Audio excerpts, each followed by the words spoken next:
शालेय आठवणी या चॅनलमध्ये आपले स्वागत आहे। आज आपण बालभारती मराठी या पाठ्यपुस्तकातील झाडाची माया हा पाठ घेणार आहोत। जपान देशातील गोष्ट। एका गावात लिंतू आणि शिंतू या नावाचे दोन लाकूडतोडे होते। ते शेजारी शेजारीच राहत। जवळपासच्या रानातील लाकडे तोडून आणावी आणि तालुक्याच्या गावी नेऊन ती विकावी असा त्यांचा नित्यक्रम होता। लिंतू प्रेमळ होता, त्याला झाडांची माया होती। त्याला ती सुंदर वाटत आणि ती आपल्याशी सुखदुःखाच्या गोष्टी बोलतात असेही वाटे। चरितार्थ चालवण्यासाठी त्याला लाकडे तोडावी लागत, पण तो फक्त वाळलेली लाकडे तोडी। हिरव्या झाडाची जिती फांदी तो सहसा तोडत नसे।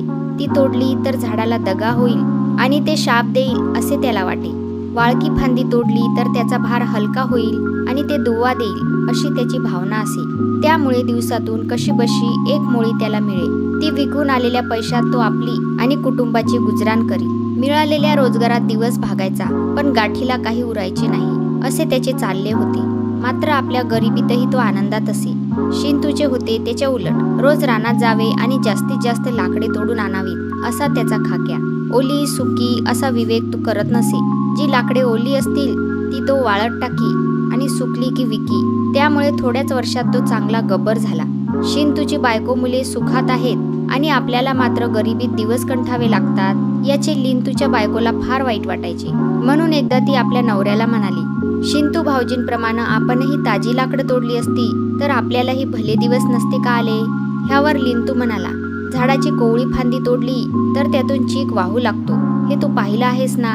अगं तो चीक म्हणजे झाडाचं रक्तच। जे झाड आपल्याला उन्हात सावली देतं, डोळ्यांना सुख देतं आणि भुकेला घास देतं, त्याला जर आपण दुःख देऊ लागलो तर आपलं भलं कसं होईल। यावर त्याची बायको काय बोलणार। नवऱ्याचा हा स्वभाव ओळखून असले काही बोलण्याचे तिने सोडून दिले होते। एकदा काय झाले, लिंतू नेहमीप्रमाणे रानात गेला असताना एक केविलवाणे गाणे त्याच्या कानी आले। कोणीतरी कष्टी आवाजात म्हणत होते, माझे घाव कुणी बांधील का, जीवाच्या जखमा सांधील का, मायेची दवा कुणी देईल का, जन्माचा दुवा कुणी घेईल का। लिंतू या गीताने कावराबावरा झाला आणि अधीर नजरेने आजूबाजूला पाहू लागला। माणसांनी बोलल्यासारखे शब्द तर त्याला स्पष्ट ऐकू येत होते, पण कुठेच कुणी माणूस दिसेना। इतक्यात त्याचे लक्ष एका भुंड्या झाडाकडे गेले। त्याच्या साऱ्या लहान मोठ्या फांद्या कुणीतरी छाटल्या होत्या आणि त्यातून भळभळा चीक वाहत होता।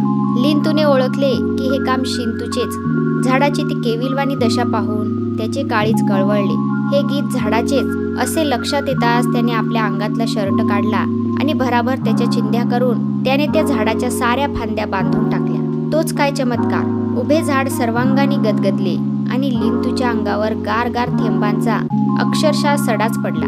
त्याहून मोठा चमत्कार हा की पडलेल्या प्रत्येक थेंबाची पिवळी धम्मक मोहोर झाली। झाडाचे उपकार मानून लिंतूने साऱ्या मोहरा पिशवीत भरल्या आणि तो घरी परतला। घरात एकाएकी अशी अमाप संपत्ती आल्यामुळे त्याच्या संसाराची कळाच बदलून गेली। ही गोष्ट शिंतूच्या लक्षात यायला उशीर लागला नाही। त्याने लिंतूला विचारले, काय रे, एका दिवसात तू इतका श्रीमंत कसा रे बाबा झालास। लिंतू आपला साधा भोळा। तो म्हणाला, तू ज्या झाडाच्या एकूण एक फांद्या छाटल्यास त्यानंच माझ्यावर मोहरांचा पाऊस पाडला। शिंतूला लोभ सुटला। त्याने ताडले, चिकाच्या थेंबांच्याच मोहरा झाल्या असतील। तो तातडीने घरी गेला।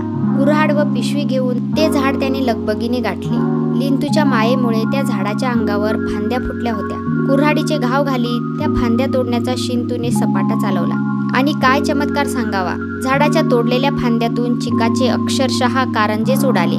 त्यात शिंतू पार बुडून गेला। त्यामुळे त्याला जागचे हालताही येईना। डोळ्यांच्या पापण्या एकमेकांना चिकटल्या, ओठ चिकटले, कान चिकाने भरून गेले।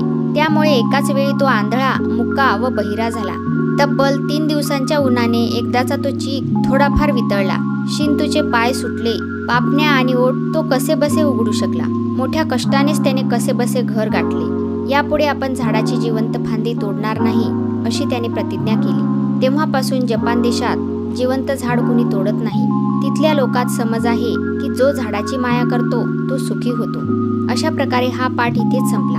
हा व्हिडिओ तुम्हाला आवडला असेल तर प्लीज या चॅनलला सबस्क्राईब करायला विसरू नका।